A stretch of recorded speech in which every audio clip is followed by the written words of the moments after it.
Welcome to the podcast. My name is Father Bill W. I am an Episcopal or Anglican priest and in long-term recovery from alcoholism. The point of these podcasts, and I'm going to be very brief in our introduction because we got a lot of work to get to today. The point of the podcasts is to help people go deeper into the spirituality, the history, and the psychology that underlies the 12 steps. So if you're kind of nerdy, this is good stuff for you. And a lot of folks seem to be enjoying it. We are into the second episode now of looking at using Carl Jung as a guide to the 12 steps. My guest is Dr. Ian McCabe. He's the author of a wonderful book called Carl Jung and Alcoholics Anonymous, the 12 Steps as a spiritual journey of individuation. And what I hope to get to in this episode is a basic layout of what is it in us that has to undergo a psychic change, and what does a psychic change look like and feel like, and how did Wilson experience that, and what can we learn from that and put to good use in our own program. So welcome back, Ian. It's good to have you. And by way of introduction, Ian is a psychologist. He's a Jungian analyst. He's a therapist who works with addiction in many forms, and he's also a man in long-term recovery. So I've probably been waiting 3 years. I've been doing these podcasts for someone like you to come along and help us make sense of some of this stuff. So I'm excited to have you, and you've been a great guest so far. So don't blow it now, Ethan. Let's. Okay. Thank you, Bill. So let's get started. In recovery, we throw around a lot of terms, and perhaps the one term that we're maybe off course with quite a bit is ego. It's like ego. We have to get rid of ego, kill it, gone, never to raise its head again. And that's not exactly accurate, So what I'd like to have you do, and I'll kind of guide you through this, is draw for us a little bit of a very basic map of the soul. Okay, and let's start with consciousness. So the consciousness and the soul are blended together in some ways. They go together, and particularly in Jungian psychology. The psyche. The psyche, yeah. What is the psyche? And I was thinking of terms of psychology, ology, psyche, study of the soul. But in psyche in modern days, psychology in modern days, a lot to do with statistics. But I would like to just comment on your first introduction in relation to ego. It gets a very bad press in AA in particular, and the acronym is edging God out. Right. And that has some truth in it, because ego is the center of consciousness. But I'd like to look upon ego as this very simplified version. And I think there is a book that deals with this version of it, that we have the self, the true self, which encompasses everything, including consciousness, the ego, the persona, the shadow, personal consciousness, collective unconsciousness. So we have this ego, and where does it come from? Well, it comes out of consciousness, because a baby is born, and when does a baby get consciousness? I don't really know the exact answer to that, because I think scientists differ, but let's say they might say it's in the 3rd trimester. So the ego is in the womb with the baby. It's not functioning, but it's there ready to be activated. So when a baby is born, we might think it's got a certain degree of consciousness. We may think it is a degree of ego. Consciousness meaning that it's aware, that it's awake. Baby can copy us, for example, when the father sticks out and the mother sticks out its tongue like, baby may copy this at a very early stage. Is that consciousness? Ego certainly comes to the forefront with parents who recognize the terrible twos. The I want this, rather than saying, oh, James wants this. They then suddenly at the age of about 2 say, I want this. And then everything is mine. And so we have the terrible twos. But ego is necessary for consciousness because ego is doing the work in the real world. It has to go out there and get educated, and there's an element of competition and everything, so the ego has to compete. It has to find a mate, whether it's a partner, whether it's in a marriage, or whatever. And then the ego becomes a world unto itself almost. It thinks it is the essence of the self, and it forgets that the self has sent it out there. And I'm intertwining the self with consciousness, but the self is the greater consciousness. It's the overall archetype of everything. So the self is a spiritual concept. It sends the ego out into the world to do its bidding, to make a career, find a house, a mate, children. But then I would say around about the age of 40, particularly in relation now to addiction and particularly alcoholism, around about the age of 40, the ego goes, oh, I'm so successful. I don't want to be subservient to the true self. It's almost unaware of this true self too. Is that correct? That's right. That's right. It's not conscious. It becomes, it thinks everything is to do with the material, but particularly with people with an alcohol problem. Round about 40, there's a great sense of mortality. And the ego even feels this, but rather than accept it, it rebels against it, and it may want greater connection with the material world. So at the age of 40 or so, it has people have a decision to make, really. Do they create a Faustian pact and say, okay, I'll align myself with materialism, with the devil, so to speak, in the hope that I can have eternity? Or, particularly if they're drinking, will I stop drinking because this alcoholism is giving me a lot of problems? And so the ego then, if it carries on drinking, it becomes what's called egotistical, edging God out. So around about the age of 40, a lot of people with an alcohol problem begin to reflect upon themselves and think, well, will I continue to drink or not? Now, this is where consciousness comes in.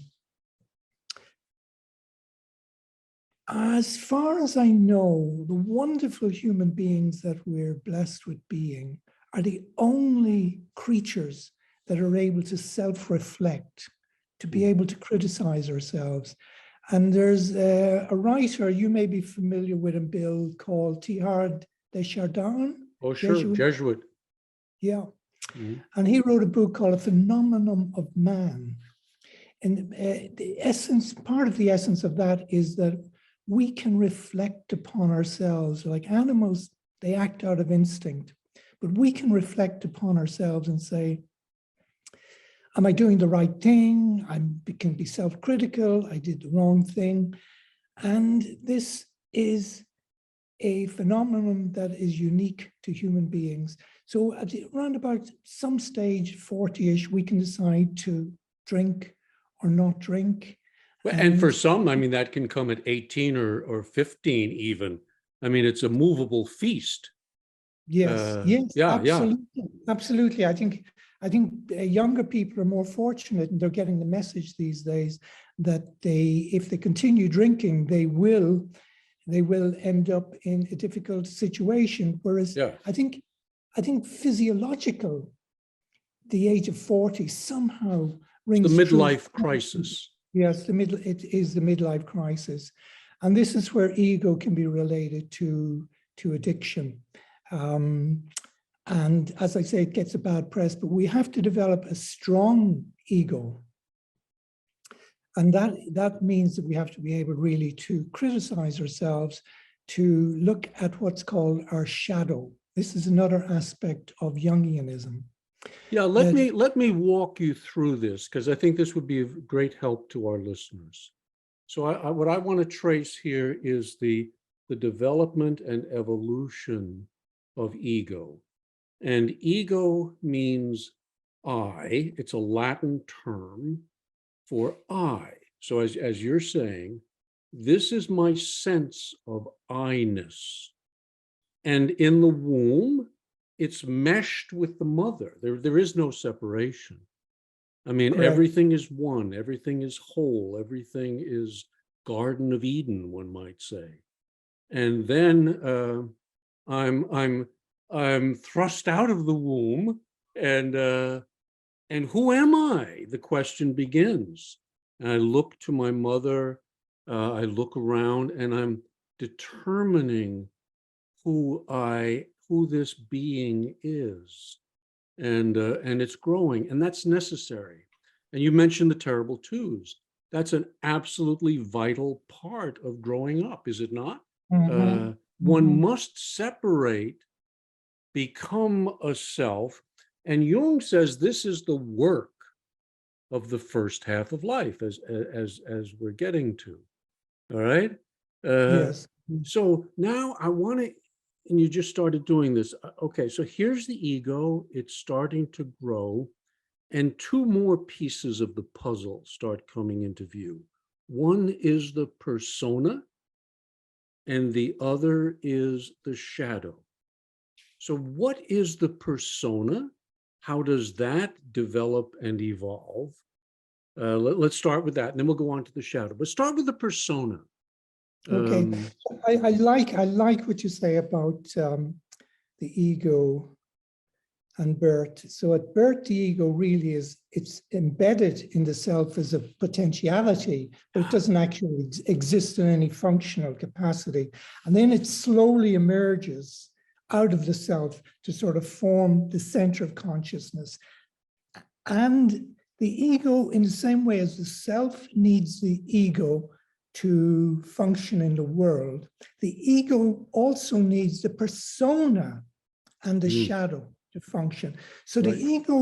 the ego, for example, uses the persona as a mask to function in the world. And the persona is usually identified with the career a person chooses. So if a person chooses to be butcher, baker, soldier, sailor, they become identified with that. And that in itself creates a problem, because they again become encapsulated with this idea, oh, I, the ego, am a sailor, butcher, tailor. Yeah, I am what I do. I am what I become do. a human doing instead rather of than being. And that's what Eric Fromm says, to have or to be. And I think he has a book of that nature, to have or to be. So we become very good at doing. And I think this is very true of addicts. Either we go out there and do it like it's never been done before, or we say, the hell with it, I'm not going to do anything, and go in the other direction. Okay. And in working with clients who, particularly in the professions, for example, I remember very clearly a barrister with a severe alcohol problem, and I suggesting to him, well, maybe you could attend a meeting of AA as an observer.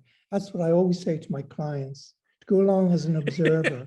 Right. Where there will be other observers, such as doctors and nurses and legal people, observing a meeting of AA at an open meeting. So I try to encourage people to go along very gently as an observer to an open meeting of AA. But I remember the comment of the barrister. He said, very seriously, looked me straight in the eyes, said, I prefer to die.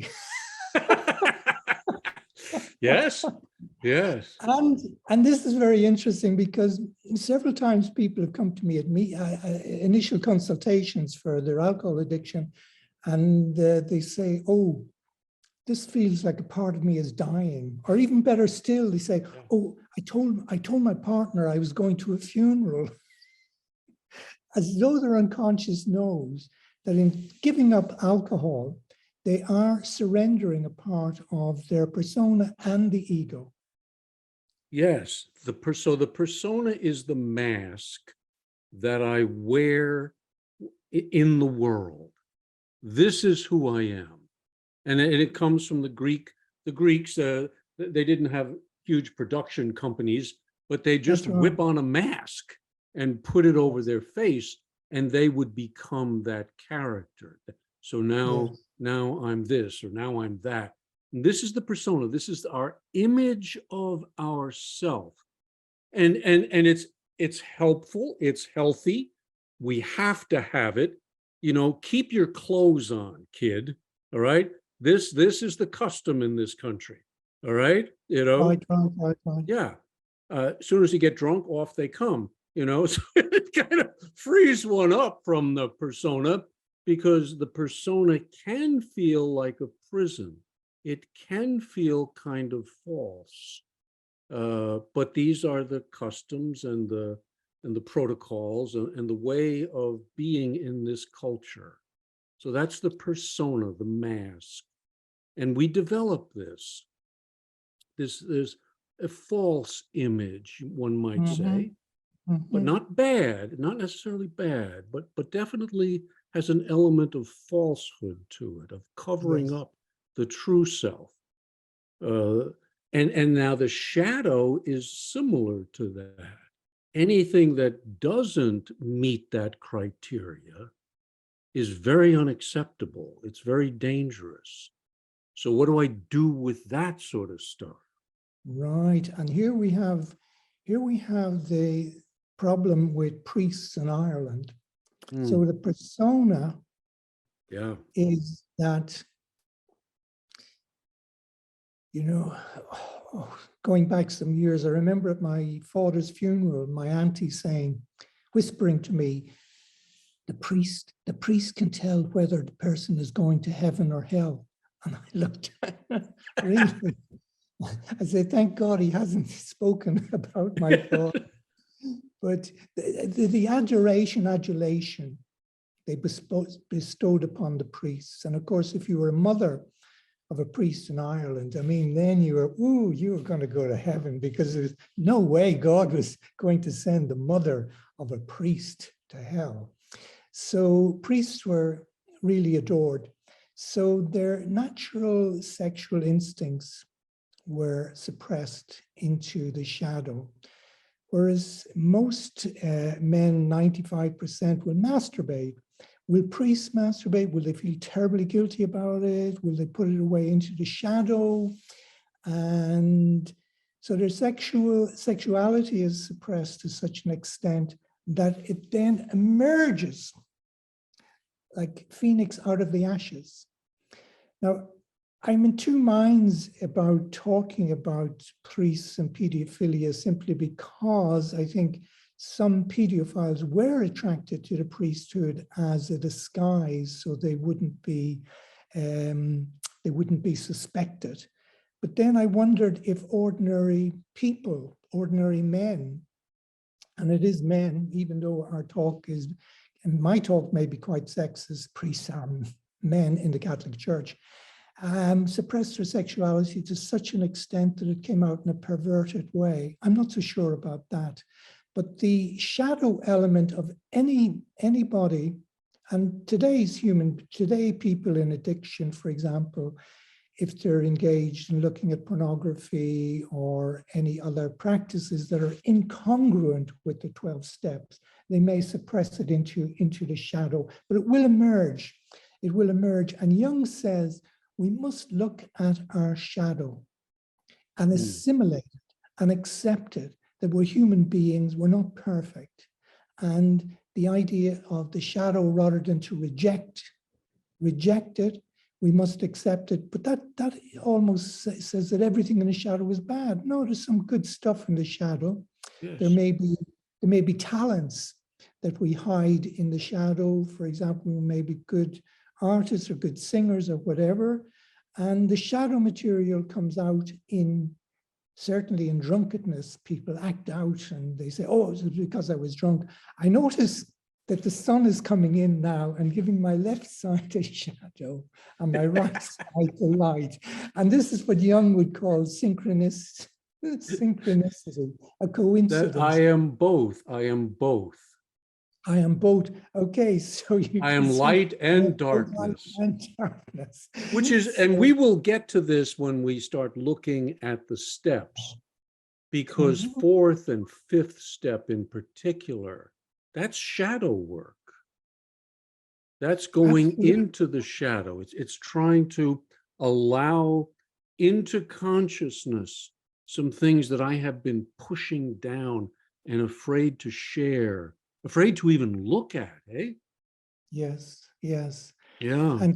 And carrying it with us. And then the worst of all is, does it go on to further generations? For example, there is the aspect of the very pious, again, I'm using the Irish examples, very, very pious parents go to church every day, and then suddenly 16, 17, their daughter becomes pregnant.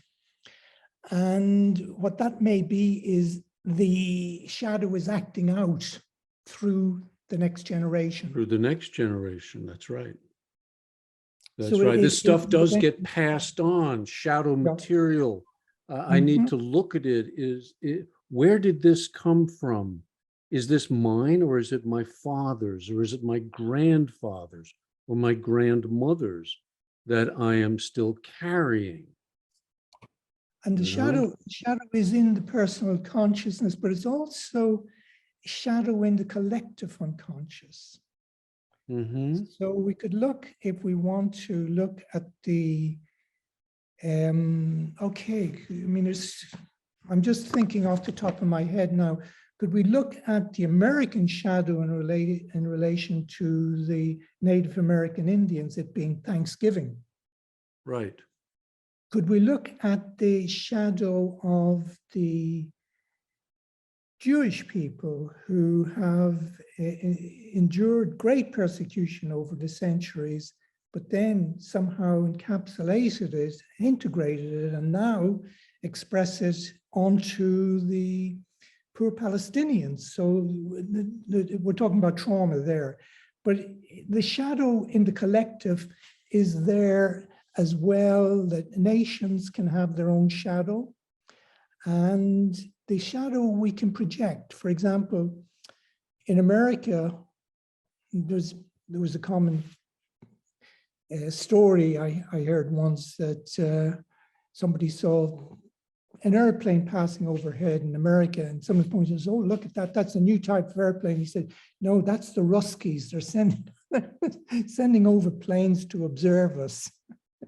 And so the projection of the shadow between nations, so the Russians would project their contempt for materialism, so-called capitalism, onto the Americans.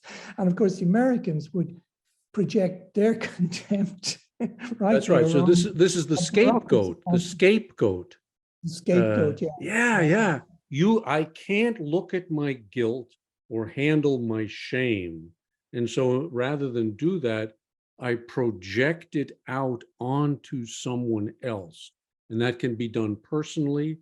And then what you're saying is it can also be done collectively as a nation. And this we do.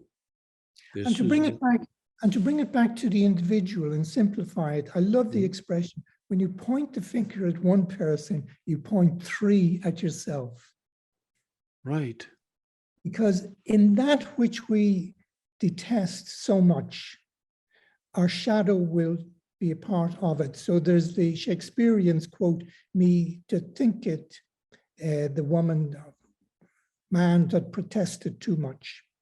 So when you have somebody like Senator McCarthy in the 50s persecuting people for various reasons, the so-called communism, etc., he was probably acting out parts of his shadow about bad people because there were parts of him that he may have considered himself bad, but he couldn't assimilate them or accept them, but better to focus on outside people. So when we say someone's really mean, I wonder if when I say somebody's really mean, I wonder, am I the person who's really mean and see it in the other? I had an incident many, many years ago. My daughter is in her 40s now. She doesn't listen to the podcast, so it's okay. she won't catch that. But when she was like 1 or 2 years old, I had her, and my wife was not there, and I'm visiting my parents, and she's in the room with me, and she cries during the night and wakes me up. Well, the first time I comfort her, the second time I comfort her, the third time I'm getting angry, the fourth time I'm kind of furious, all right? And the fifth time I wanted to kill her. All right, now wait. I was aware of that there is a part of me which I would deny that wanted to hurt her because of what she was doing to me. Now, I had to eventually own that. I wanted to push it down. I wanted to put it into the shadow. You stay down there in the cellar.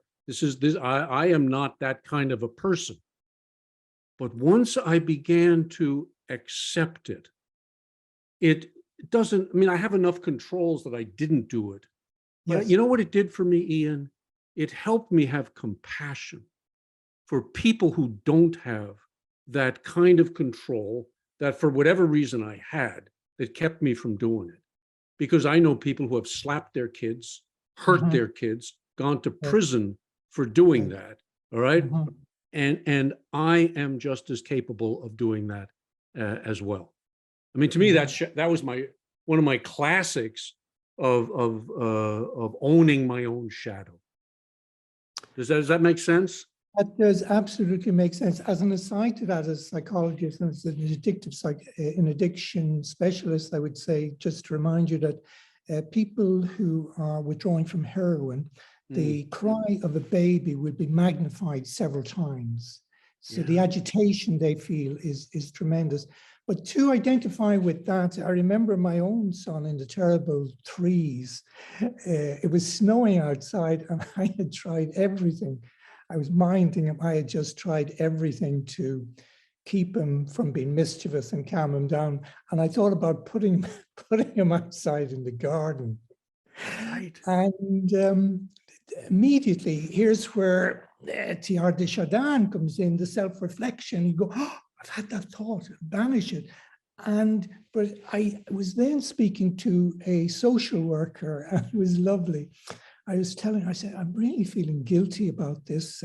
Confidentially, you know, I had this thought about putting him out into the garden, and I'd read in the newspaper, this is what brought it about. Some parent actually did this, and the child froze to death. One of these horrific stories. And then I said, oh my God, I said, I felt like putting my child out in the garden and it was snowing. And she just brushed it off casually and said, you know, I feel like doing that all the time. But the point is, we don't. But I was able to bring it up from the shadow. And your story as well, had you not sort of understood it, more. And then there's a possibility it might have been suppressed and acted out at some level, maybe not at a level of child physical abuse. But Right. this is understanding and what Jung calls assimilating the shadow, assimilating the shadow and saying, hey, it's the human condition. We're fairly normal, and to accept that we're in a state of progress, not perfection. And there's probably some of that in the custom in 12 steps, is to say, well, I am an alcoholic, that there is within me this alcoholism, and it has power. And so just by owning it, there's a diminution of the power that it has. Just by bringing it to consciousness, it diffuses it in some way. Yes, I agree. Normalizes it. Normalizes it, yeah. I think there's a writer called Sylva Neves who's writing about pornography addiction, and he's making this point that if people can just acknowledge it, and then it can lose some of its power. Right. So rather than repressing it all the time, just acknowledging it, that men in particular, human beings, and for example, men who deny that they masturbate would suppress it into the shadow. It might come out in some way, but the truth being that most men masturbate. And so accepting this. I read 95% masturbate and 5% lie. Well, that was a pretty good statistic. That is a good statistic. So when we acknowledge our humanity and say, yeah, this is part and parcel of being a man, it takes away some of the power. And the good point is that Neves makes, then people may not become obsessed and as preoccupied with pornography or masturbation as they were. So it's bringing it out into the light and shedding light on it. Right. Yeah, so I can go down and dig in some other stuff that's much more valuable that's hiding there. Right. Yeah. But I would just focus a little bit more in the same way as the ego has the persona as its ambassador to go out into the world, and the ego then has its persona to go out into the world. I would also say that part of the shadow also has hidden in it the anima and animus. And I mention that simply because the shadow does have some good material. It can be misused, but it has got some good material. So when we refuse to accept compliments, that can be part of our shadow material. We may be wonderful singers, and then when we get drunk, we can sing it out to the world because so I would say particularly in Ireland, we're encouraged to suppress our good points and not to put ourselves forward too much. For example, the difference between Irish people and American people, I'm generalizing now, is that the American people would be more extrovert and out there and telling the world how good they are at interviews and stuff like this, whereas Irish people have been trained to be humble. So this what's called false humility can be in the shadow as well. But I like to see that some beauty is in the shadow. For example, when we see or hear something that's nice or beautiful, particularly if it's can be the same sex for somebody who's gay, or it can be the opposite sex for heterosexual, and they see this woman, they can actually see the beauty in themselves. So this is called the anima and the animus. And I refer to that because it's very relevant in relation to the ego and the person with an alcohol problem in their 40s, because around about 40, the self, the true self, and that can be called the God within, the consciousness, wants to bring the ego back and say, okay, you've done your work now, you've been out in the material world, you've built a career, you've had children, you've built a house, you're leaving a good legacy, but now the unfortunate thing is you're going to die. You're 40, you're going to die. may not be 70 years, but you're going to die. Now is the time to become spiritual. But instead, the ego can go, oh, no, unconsciously it can go, no, I want to stay out in this world. I want to create a Faustian pack. I want to sell my soul to the devil. And here's where the shadow anima can come in. For a man, instead of using the anima to become more feminine towards its old age and spirituality, and for the woman to become more masculine with what's called the animus, the egotistical man around about 40 may disregard his whole family and decide, hey, I'm going to get a trophy wife who's 20 years younger than me, because then they think they can live forever if they continue to partner up with young women. And this is a factor in Jungianism that's recognized. And the old adage is that the professor gets married to the red-headed barmaid. And the incongruity of the two is just acting out the shadow anima figures. I hope I haven't been too. No, let me try to grab hold of this. So what you're saying, and I think this is exactly what Jung is saying, is the rules for the first half of life versus the rules for the second half of life. That in the first half of life, it is necessary for the ego to build up a concept of self.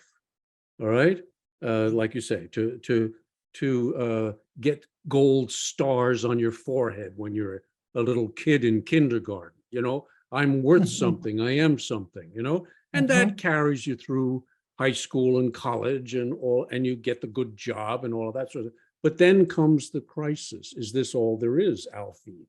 You know, was you know, and it's not. And what Jung says is the rules for the second half of life are very, very different from the rules from the first half of life. Success has nothing to teach a man or woman after age such and such. All right, nothing more to teach you. I remember him telling once a patient came, and let's say he's in his 50s or so. And he had just gotten a promotion at work. He was now made vice president of something. And he tells Jung this. And Jung says, well, I don't suppose we're going to get much work done today. In other words, your ego has inflated. You are godlike and you're going in the wrong direction. We're not going to get much work done today. This has to run its course. So egos can inflate and they can deflate. Yes. You know, and I've had patients, and I'm sure you have as well, when I was counseling, who I want to talk about ego inflation. Let's talk about that first, because that's kind of fun. So ego inflation. I'm hot stuff. You know, Icarus is the classical description of that. The father says to the kid, you know, we're stuck on this island. We got to get off the island. We're going to make wings. I'm going to fashion these out of gossamer threads or whatever it is. You flap them, but don't fly too high. You will get close to the sun. And like every kid who gets into his a new car, you know, a 16, 17-year-old gets a hot car. He's going 60, 70 miles an hour. He's flying because the rules don't apply to him. Right. The rules don't apply. And then crash. Yes. Down he goes. You know, so that's inflation. That's an inflated ego. And this is what I think we're talking about in 12-step. When we talk about the danger of the ego, watch out for the inflation. Watch out for the inflation. But the opposite side of it too, have you had people who just think they're the worst sons of guns that ever crawled out from under a rock? Yes. But I love your story on Icarus going to the sun, because the sun to me would represent the self. Yes. It will melt the wings of Icarus. So I would see it in terms of the self being the king. It sent out the ego as its ambassador in the world. Now at 40, it's saying, come back now, deflate, deflate. And then the ego makes the decision to either deflate or to try and increase and kill the self, if you like. And of course, that doesn't happen because the self is part of the greater whole. And I would think the ego feels separated, isolated, alone when it does achieve its so-called successes of more and more and more. Means but it's less never and less. enough. It's never enough, Ian, is it? I suppose that's the definition of alcoholism. Yeah. More and more and more, never enough. But definitely alcohol fuels the ego. So hence in some bars, you meet people saying, if I were only prime minister, I was prime minister, or I was president, you know, I often see like, say, I suppose the first thing you do is reduce the tax on beer and whiskey, yeah? So Well, this ego, Wilson had a lot of that. I'd like to use him as a bit of a case study. And I want to also see if we can't touch a little bit on trauma and the effect of trauma in the development and maintenance of a healthy ego. So let's start with Wilson, because he had some very severe, and they're not talked about much, but some very severe childhood traumas. And I know you work a lot with young children who undergo this thing. So his father abandons the family. 8, 9 years old, he goes off to the West Coast and leaves them. yes, And then the second trauma was his mother, who was quite cold, as I have read her. She goes off to school and takes his sister with her. yes, But leaves him with the grandparents. yes, And then the death of his girlfriend yes, in high school. He's very close. He's clinging to her, and she dies. Bertha, I believe her name was. yes, And so there are some severe traumas that he's undergone. And when you read his early biography, he's got to become a number one man. That was the expression that he used a lot. I must be a number one man. You tell him he can't do something. I think his grandfather told him a boomerang. You can never make a boomerang. Only Australians can make boomerangs. Yes. And he said, watch me. And he wouldn't stop until he had done it. You know, so there's the prime material for the development, at least psychologically, for addiction, eh? Yes. And I'm very, very touched by Bill's recounting of, you know, his father abandoning him, because from memory, his father brings him out in a horse and buggy, and that's a lovely idealistic picture, horse and buggy, and they're trotting along there, but he's telling him that he's leaving. I'm leaving. And apparently Bill goes up a tree and refuses to come down. So there's something in that he refuses to accept the grounding, the reality. And maybe as many of the children I work with, they try and reunite their parents. And I do believe there's an archetypal movement within a child to reunite his parents. For example, when the parents are splitting up, the child acts out in class and he's brought to the principal's office, and on either side of him, he has the mother and the father who come in and wonder, what's up? Why is he suddenly acting aggressively in the classroom? And the little child is sitting there looking at the principal, looking at his mummy and daddy and saying, and it might only be 6 years of age, hey, I've got mummy and daddy back together, because they're now focused on him. So I believe there's an archetypal need for a child to keep his parents together. And even if it's a single parent, the single parent can be mother and father, to the child. But yeah, that is a very tragic story. And the loss of his mother, she studied to become a doctor of osteopathy, I think, from memory. Right, Now, that's correct. I always think it's interesting that Bill was attracted to doctors to give himself and his wonderful ideals and knowledge on helping alcoholics credibility. So he is in Towns Hospital, and he first of all, he meets Dr. Bob, and he uses Dr. Bob's headed paper to write to Lois, saying, oh, I'm linked up with this doctor and he's in Towns Hospital. And he also, the name of the doctor in Towns Hospital escapes me. Silkworth, of course. And Silkworth, maybe in a father-like figure, endorses him, and of course, writes in the big book as well. So I think he had this traumatic longing for a doctor figure in his life. Now, the loss of his girlfriend, of course, again added to his trauma and his loss. But I would say in addiction, when I was working with people in heroin addiction, I always said that post-traumatic stress was at the source of most of the children's addiction, either sexual abuse, physical abuse, or severe loss that created the hole in the soul. And that even when they were on methadone, they would get down to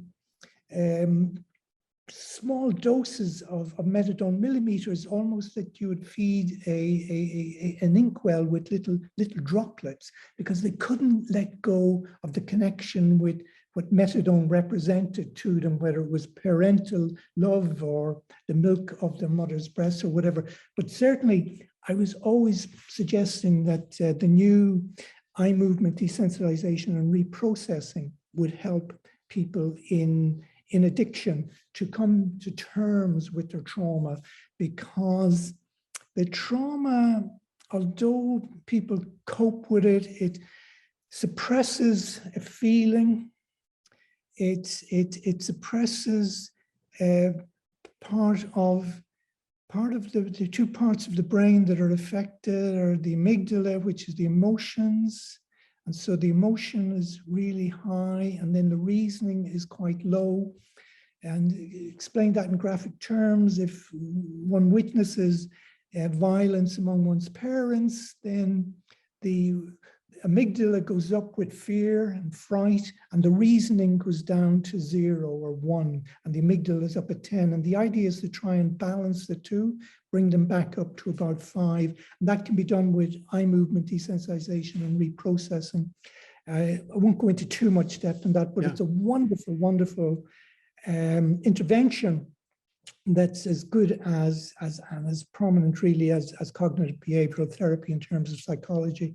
So I would be saying to anybody who's in addiction and recovering and looking back at their traumatic backgrounds to think about getting a course of treatment of EMDR, and 8 sessions will actually do. But yes, so Bill's hole in the heart was there, and particularly the boomerang that would be very symbolic of an individuation process that he manages somehow to overcome it and say, I can do it and become my own man. Yes, lovely. Yeah, same thing with the violin. He masters the violin. He becomes, I think, the captain of the baseball team. He's driven. And this drivenness, we need to pay attention to it, because it's really coming from the unconscious, and the rational in opposition to the unconscious is no match for it. You know, this it's so much more powerful, larger. And without help, it is too much for us, you know, as the book says. And this is what I'm starting to meet when I'm going up against addiction. if the ego thinks it's the match for addiction, look out. Look out. Absolutely, absolutely. And I just add on that. My background is not as severe as Bill's, but I had a wonderful dream when my father died when I was just 17, and I'd had this wonderful dream that I was bringing my father through an art gallery and explaining all pictures to him that would be totally outside his zone of comfort or whatever, but it was within mine. And I was saying, I've grown, I've outgrown. And it was a reconciliation with my father. And through my own education, I have begun to try to understand and reconcile where my parents were coming from. And I love this idea, getting back to original consciousness of the child, of the embryo in the womb, is that what I find very comforting to think of is that we choose our parents, that we are angels flying above, and we spot these two people.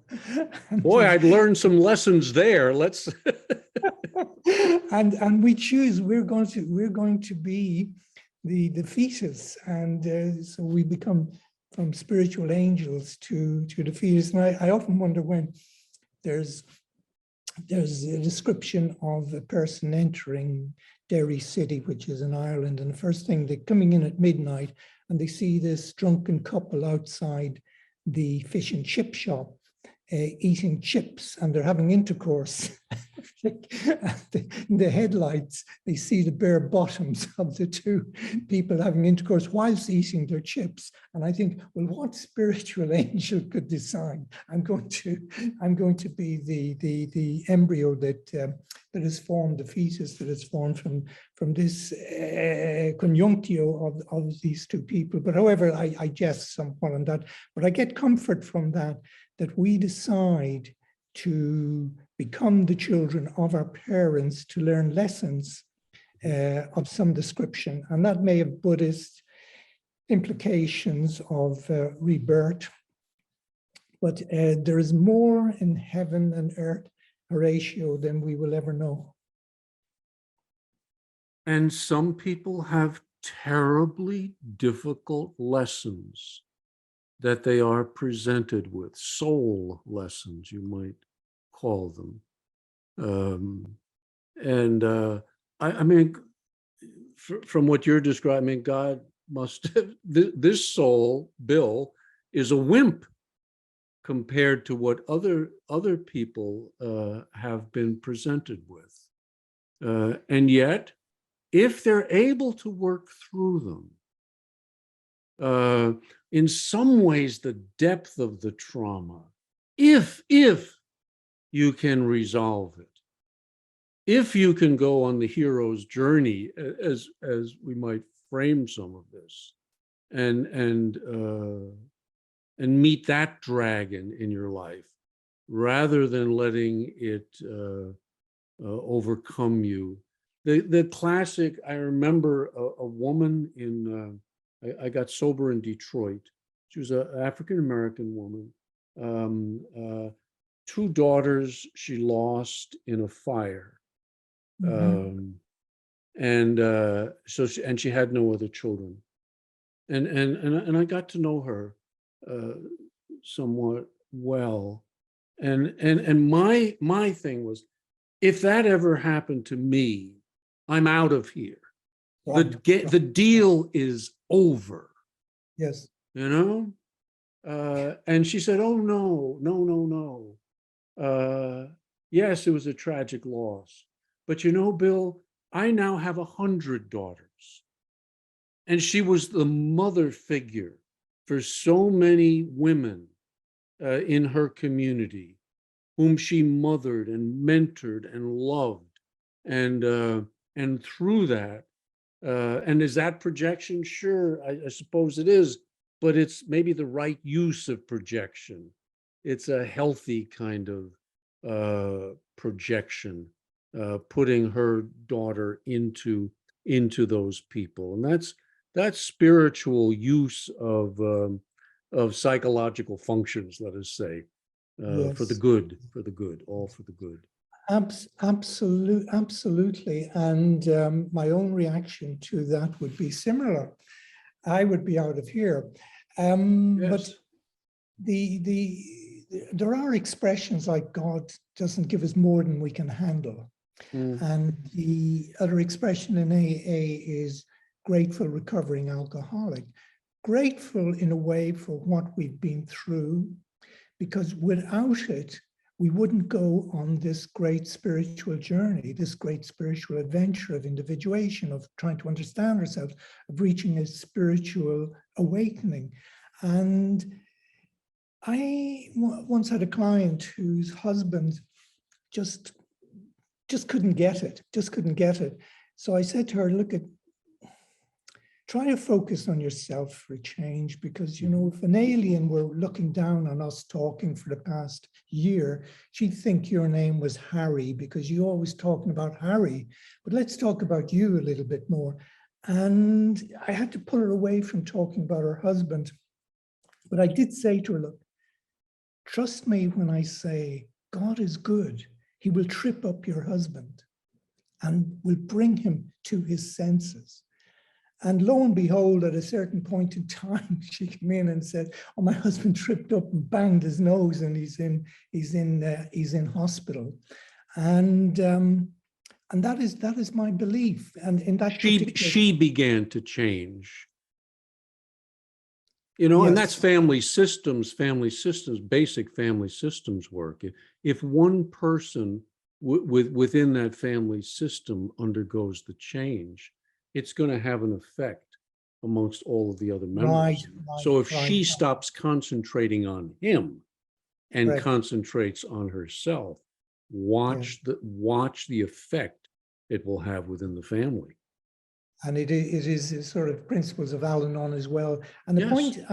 point I was making was that I think nearly everybody, whether in addiction or not, has got some cross to bear, whether they're hiding it or not, and has got to look at that cross in order to find their true self. So hence, people in addiction, including myself, should be grateful, at least I think I'm grateful, that the wonderful world that is opened up for me by looking at my addiction, my source of my addiction, by getting into recovery, has been very helpful in my journey. Still progressing, still very, very far from perfection. Absolutely. Well, Ian, I have 6 pages of notes for this episode. We got through 1.5 pages of my notes. And I'm not going, I think that's plenty for this session. So where we're going to go from here is, and I think I'd like to pick up on Bill Wilson, because we've kind of painted a picture of him. Here he is with all sorts of pain. He then discovers alcohol, and it did for him what life was not doing for him. He gets addicted, but throughout the course of his encounter with the greater self, let us say, the greater self begins to enter into his consciousness. And we all know the one in Towns Hospital. But in our next episode, I'd like to pick up where the greater self begins manifesting itself in his life. And then it comes to that great experience. And then look in some depth at what happens to the ego when it encounters the greater self. What realignment is it that comes about? So we will pick that up in the next episode. And I look forward to that, Bill. Yes, and I look forward that I have a week. I don't have to prepare any notes. I've got mine from this time. So this is wonderful. I get a week off. Okay, and my shadow is still here. Yeah, for those of you who are watching this on YouTube, you can we were putting our podcasts onto YouTube now, and you can watch the shadow just gently cross over Ian's face as we talk. I'm glad you paid attention to it. So, listen, thank you, Ian, for another hour of stimulating conversation, and thank you guys for listening. I hope you found this interesting. Again, I will put notes in the show notes on Ian's book, and I'll also reference the book that we're talking about. It's called Bill W. My First 40 Years. It's a very, very important book for understanding Bill Wilson that never made it into the big book. So thank you again for listening. God bless, and keep coming back.